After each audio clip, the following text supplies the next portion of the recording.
My family gave my sister millions and left me with a single dollar, mocked me to my face. Now they came begging for help, but I had already planned something they'd never expect.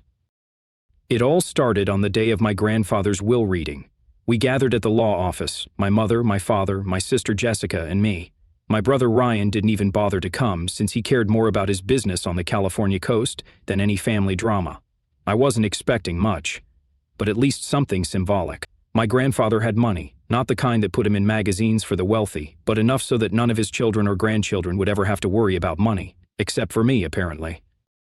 Jessica will inherit the property in Malibu, the family's bank account, and the company's shares, the attorney read. Silence. And for Emma, the man cleared his throat, she gets $1. I thought it was a mistake. My mother barely looked at me, just sighed uncomfortably. My father, as always, said nothing. And Jessica? She smiled. Well, $1 is still money, she said, and Ryan, who had arrived at the last minute, laughed. Don't spend it all at once, he said, laughing loudly. The others laughed too. At that moment, I said nothing. I just took the envelope with the $1 bill and swallowed every emotion for later, a memory that explains everything. I could say I was surprised, but that would be a lie. My grandfather never really liked me. It wasn't that he was cruel, I just didn't fit into his idea of a good granddaughter. He was the kind of man who always thought he was right, no matter the topic. He knew everything, and the rest of us were just ignorant. Jessica understood this from an early age and knew how to play her role perfectly. She always agreed with him, always said what he wanted to hear. You're right, Grandpa. You're so wise, Grandpa. And he adored her for that. I, on the other hand, had the bad habit of asking questions and refusing to stay silent. I remember a Christmas when I was about 9 years old. We were at his house, and he gave Jessica a huge teddy bear, almost the size of an adult. I got a much smaller box. When I opened it, I found an old dictionary. Smart girls read, he said, barely looking at me. My mother smiled and nudged me lightly, as if telling me to say thank you. Thank you, Grandpa. Don't waste time on nonsense, Emma, he added, before turning back to Jessica to ask if she liked her gift. I didn't understand it then, but over the years it became clear. To him, Jessica was the perfect granddaughter because she never contradicted him. I, on the other hand, had too many opinions, and he didn't like that. It wasn't just that one moment, it was everything. If Jessica fell, he would immediately pick her up. If I scraped my knee, he'd tell me not to make a big deal out of it. When Jessica turned 18, he bought her a BMW X5. I had to save up to buy a used bike. Over the years, I learned not to expect anything from him, and in the end, that's exactly what he left me. Nothing. After the will reading, no one in my family mentioned it. No calls, no messages, nothing, as if what happened at the law office had never occurred. But I couldn't forget. When I got back to my tiny 300-square-foot apartment, I threw the envelope with the $1 bill onto the table and just stared at it. Don't spend it all at once, I whispered, imitating Ryan's voice, and there, alone in my tiny place, laughter escaped me, the kind of ugly laugh that comes out when you're on the verge of a breakdown, because if I didn't laugh, I'd probably cry. It wasn't just about the money, it was the fact that they left me with nothing and didn't even have the decency to pretend they cared. My bank account was in the red. I had no job, no room for mistakes. The job hunt, or how to lose your dignity in a week. I spent the next few days sending out resumes everywhere, restaurants, stores, offices. It didn't matter where. The job that crushed my dignity? I got a call from Sunset Coffee House for a trial shift. 10-hour shifts, miserable pay, exhausting customers. I accepted without hesitation. On my first day, a group of customers walked in, the kind that looked like they came straight out of a business magazine. Expensive suits, luxury watches, the whole package. They took a seat at the back and started talking loudly about investments, startups, and millions. If a business isn't making at least $20,000 a month, it's not worth it, one of them said, sipping his coffee like it was liquid gold. The problem isn't money, another one replied, scrolling through his phone. The problem is figuring out how to make it work for you. That's when it hit me. Not because I wanted to be like them, but because I didn't have a single dollar working for me. I was the one serving coffee while they talked about business. That night, when I got home, my feet were aching. I collapsed onto my bed, still wearing my work clothes. But instead of falling asleep, I grabbed my laptop and started reading about business. Not because I wanted to be a millionaire, but because I just wanted to get out of the mess I was in. The first attempt and the first failure. After several nights of reading until dawn, I had an idea. I came across an online course on reselling secondhand items, and I thought, I can do this. I had a few things at home that I didn't use, so I listed them on a resale app. Nothing happened for 3 days. Then, a message, "Is this still available?" My fingers trembled as I typed, "Yes, of course." I sold my first item for $25. It was nothing special, but it was the first time I made money without a boss exploiting me. So I started looking for more things to sell. I went through every closet, every corner of my tiny apartment, but I didn't have much left. So I went to flea markets. I bought an old jacket for $5 and sold it for $30. I bought a purse for $8 and sold it for $50. And that's when I realized something. The problem isn't money. The problem is figuring out how to make it work for you. I realized I could survive without depending on a boss. I just needed to learn how to play the game properly. That was the first piece of the puzzle, but the real change happened later when the people who laughed at me started noticing I wasn't stuck where they left me. After my first $11,000, everything snowballed. Every month I made more, $2,500, then $55,000, then $88,000. My routine became almost automatic. Buy, restore, post. But there was a problem. I was exhausted. Some days I spent 14 hours managing orders, responding to customers, organizing shipments. One afternoon, after answering over 60 messages, my vision blurred. I looked at myself in the mirror. I looked like a zombie with dark circles the size of my emotional debt to the therapist I still couldn't afford. I hire someone, or I'm going to die. I resisted for a few more weeks, but when I started turning down sales because I didn't have time, I knew I needed help. The team that changed everything. First, I hired Hannah, a girl who handled messages and posted listings. Then I hired Dan, who took care of shipments and managed the storage. Next, I brought in Jake, who had connections with suppliers and got us exclusive products. And finally, Megan, who had experience in digital marketing and helped me scale everything 3 times faster. In 4 months, I went from working alone to leading a team of 6 employees. Now, we weren't just selling on resale platforms, we opened our own online store. We paid for ads, optimized shipping, negotiated with larger suppliers. The result? Our revenue tripled. Opening a physical store, the big leap. The online store was already generating more than $30,000 a month, but it wasn't enough. I wanted more. I had been thinking about opening a physical store for months. Selling online was great, but there were products that people wanted to see and touch before buying. I needed a physical space. I spent weeks looking for locations. Some were too expensive, others were in areas with no foot traffic. Until I found the right one. It was a small place but well located. The rent was nearly $3,000 a month, but that didn't worry me anymore. When I signed the lease, I felt a mix of panic and excitement. I was investing $50,000 to set it up. It was crazy, but it was my kind of crazy. The grand opening. On opening day, I had no idea if anyone would show up, but people came, a lot of them. Customers from the online store, people who had seen the ads, curious passers-by. We made nearly $8,000 in sales on the first day. That night, after closing up, I stood alone in the store looking around and thought, Grandpa George would be rolling in his grave if he knew this, because yes, in the end, I built a real business, and not just any business, one that was already making more than $50,000 a month.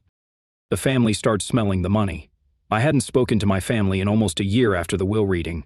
I simply disappeared. But one day, after an article about my store was published in a business magazine, I received a message from my mother. Susan, sweetheart, it makes me so happy to see that you're doing well. We hadn't heard from you. Why don't you come over for dinner with the family? Of course, they hadn't heard from me until my name appeared in the press. 2 days later, Jessica texted me. Jessica, OMG, I saw your store. Congrats. I always knew you'd go far. Hey, we should meet up. I have an idea that might interest you. I always knew you'd go far? Really? Because the last time I saw her, she was laughing at the fact that I got left with $1 in the inheritance. And it didn't stop there.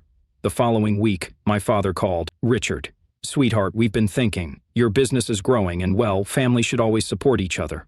Maybe we could help you with management. Translation, they wanted a piece of it.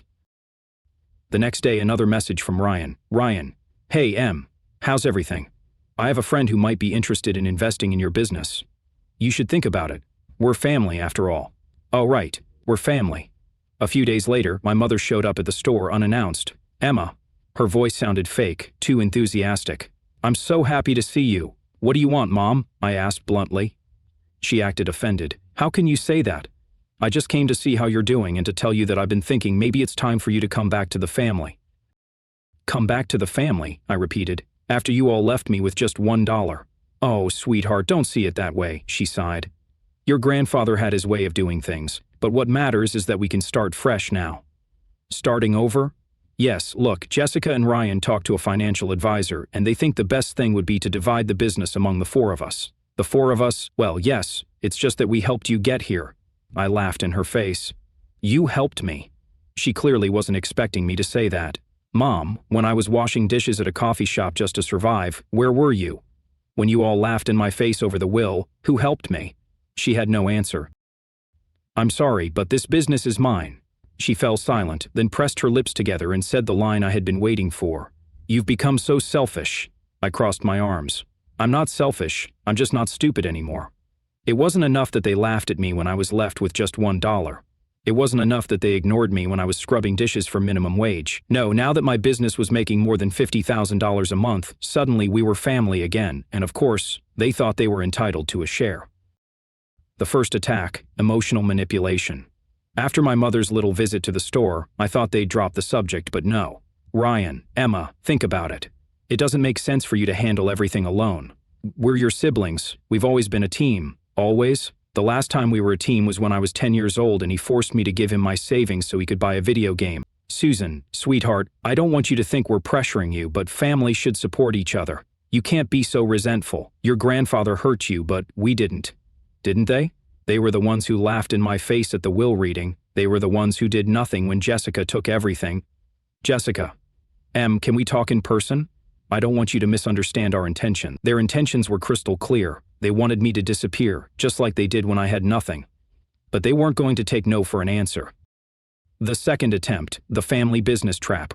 A week later, my mother insisted that I come over for dinner. I don't know why I went. Maybe deep down I was still curious about how far they'd actually go. When I arrived, they were already seated at the table. Jessica, Ryan, my parents. They even brought a lawyer. Emma, my mother started, pouring me wine like this was a normal family dinner. We know how hard you've worked to build your business. Thanks for noticing, I said with a sarcastic smile. But we've been thinking, my father chimed in, using his business voice. It would be a good idea to formalize everything and turn it into a family company. A family company? I repeated. Yes, Ryan said with a fake politeness that made me want to throw up. Something more structured. Now that the business is stable, we can help you with management, growth, investments. Jessica cleared her throat and slid a document across the table. This is a proposal to turn your business into a family corporation, she explained as if she were doing me a favor. That way we could all contribute and have a fair share. I raised an eyebrow. Fair? Well, yes, Jessica continued. You'd have 40% since you started it, but the other 60% would be split between Mom, Dad, Ryan, and me. I burst out laughing, a real laugh. Wait, you're telling me that you, who haven't done a single thing, get to take 60% of my business just because we share a last name? Don't see it that way, Em, Jessica smiled. We're doing this for the good of everyone. For the good of everyone? I repeated. Ryan crossed his arms, shifting into an aggressive stance. You can't handle this alone. Sooner or later you'll need support. It's better if we team up now than for you to end up selling to strangers later. My father nodded. If you think about it, it's a smart strategy. It keeps the business in the family. My mother sighed, putting on her, I say this for your own good. We can't stay divided, Emma. It's time for you to think about the family. There it was, the magic phrase. Think about the family. Family is the most important thing, said by the same people who abandoned me when I needed them the most. I took the document, skimmed through it, and then, looking them straight in the eye, I ripped it to shreds. My answer is no. Jessica rolled her eyes. Emma, for God's sake, don't be childish. Childish was what you all did when you left me with $1 just to laugh in my face. Ryan slammed his fist on the table. You always have to play the victim? I'm not a victim, Ryan. I'm the only person at this table who actually worked for something. My father rubbed his temples, trying to contain his frustration. Sweetheart, don't turn this into a fight. I'm not fighting. I just have no interest in sharing my business with a family that never believed in me. Silence. For the first time, I saw panic in their eyes. They didn't expect me to say no. My mother went for one last cheap shot. Sweetheart, we raised you. We gave you everything. I leaned in toward her. You gave me nothing, Mom. From as far back as I can remember, I've earned everything on my own. I stood up, grabbed my purse, and headed for the door. Emma, my father called out in a firm voice. Don't be stupid. This is an opportunity. I turned back just for one final blow. Yes, an opportunity for you, because I don't need you. And I walked out. The third attack, the ultimate betrayal. I thought that was the end of it, but no. 2 weeks later, I got an urgent call from my lawyer. Emma, we need to talk. Emma, we need to talk. Your family is trying to register a business under your company's name. I froze. They've submitted paperwork to open a business with a name almost identical to yours. If you don't act fast, they could steal your customers and damage your reputation. So that was plan B. If they couldn't take my business legally, they were going to scam me, leaving me no choice but to accept their help. They had declared war, but what they didn't know was that I was ready to fight. They tried to manipulate me with the excuse of family. They tried to take my business with contracts and lawyers, and when that didn't work, they tried to steal my name. But they made one mistake. They underestimated me. Counterattack. If you want to play dirty, get ready. After the call with my lawyer, the first thing I did was legally protect my business. I registered the trademark, brand rights, and filed an injunction to block any attempt by my family to operate under a similar name. The next day, Jessica called me. Jessica, you're overreacting. What we did is completely legal. You tried to steal my company's name, Jessica. It's not yours. You didn't patent it before. Besides, we're family. We could have come to an agreement without lawyers. I laughed. You know what's funny? That before my business was successful, none of you cared at all. Silence. Jessica, we just want everyone to win. Win. After you tried to take 60% of my company. Jessica, don't see it that way, We just want what's best for you. What's best for me is for you to disappear. I hung up. But this wasn't over yet. The fall of the perfect family. In less than a month, my family got into a bigger mess than they ever imagined. Because I didn't just register the trademark, I also sued them for business fraud. When Ryan tried to open bank accounts for their new business, the banks blocked everything. When Jessica tried to attract customers using my reputation, she got sued for brand infringement. And the best part? When they tried to apply for a loan to fund their business, they got rejected because the whole family was drowning in debt. Yes, in debt. Because while I was working to build something from nothing, they were burning through the inheritance like there was no tomorrow. Susan, sweetheart, this has gone too far. We can't let the family fall apart over something so silly. Richard, Emma, negotiate with us. Don't be selfish. Ryan, you've turned into a horrible person, but when all of this blows over, you're going to need family. Don't forget that. Yeah, sure. Meanwhile, I opened my third store. I was featured in a television interview. I was invited to a young entrepreneur's event. And every time my name was mentioned in public, my family seethed with rage, knowing there was nothing they could do to stop me. The final blow. Karma always comes around. I didn't see my family again for almost a year. The sweetest victory. One morning I walked into a cafe, and in the back I saw Jessica arguing with a lawyer. I approached, just out of curiosity. Hey, Jessica. She looked up and went pale as a ghost. What are you doing here? She spat. Having a coffee. You? She didn't answer, but I saw the papers on the table, a foreclosure. That's when I understood everything. They had lost everything. I leaned in with a smile. Shame the family didn't know how to support each other, huh? Her glare could have killed me if looks had that power. I turned around and walked away, savoring the sweetest victory of my life. They left me with $1. I left them with nothing. Final update, responding to comments and what I really feel about all this. I didn't expect my story to blow up on Reddit the way it did. Honestly, I posted it because I needed to vent, because I'm still processing everything that happened. And wow, I got a lot of responses. Some comments were supportive, from people who had been through similar situations and understood what it's like to be the discarded one in the family. Others were harsher. I'm going to respond to a few. You're bitter. Family is family, no matter what. God, if I had $1 for every time someone told me this, I'd have another store by now. This idea that family must be untouchable, no matter how much they hurt you, is what keeps so many people trapped in toxic relationships. They left me with nothing. They laughed in my face. They saw me struggling, and they didn't care. But the moment they saw me succeeding, suddenly they showed up, not out of love, not because they cared, but because they wanted something. So no, I didn't owe them anything. You were cruel too. You destroyed your own family. I'm going to be honest, yes, I enjoyed watching them fall. When I saw Jessica with those foreclosure papers, when I realized her arrogance had turned into desperation, I felt something. I won't deny satisfaction. Because it wasn't accidental. They dug their own graves. Am I a bad person for laughing in her face? But if anyone tells me that in my place, they would have been a saint and reached out a helping hand after everything. They're lying. But at the end of the day, they're still your parents, still your siblings. Are you really going to live with this hatred forever? This is the one that made me think the most. Because believe it or not, I don't hate my family. Sometimes, I wake up at night and wonder, what if things had been different? Sometimes, I catch myself remembering the good moments. A vacation when I was a kid, my mother brushing my hair before school, the time Ryan defended me on the playground. Do those memories disappear just because of what they did? No. They're still my family, and as much as it hurts, I know that, at some point, I'll have to see them again. Maybe at my mother's funeral, maybe when one of them, broken by life, knocks on my door asking for help. And I don't know what I'll do when that moment comes. I don't know if I'll be able to give them another chance, or if I'll simply close the door.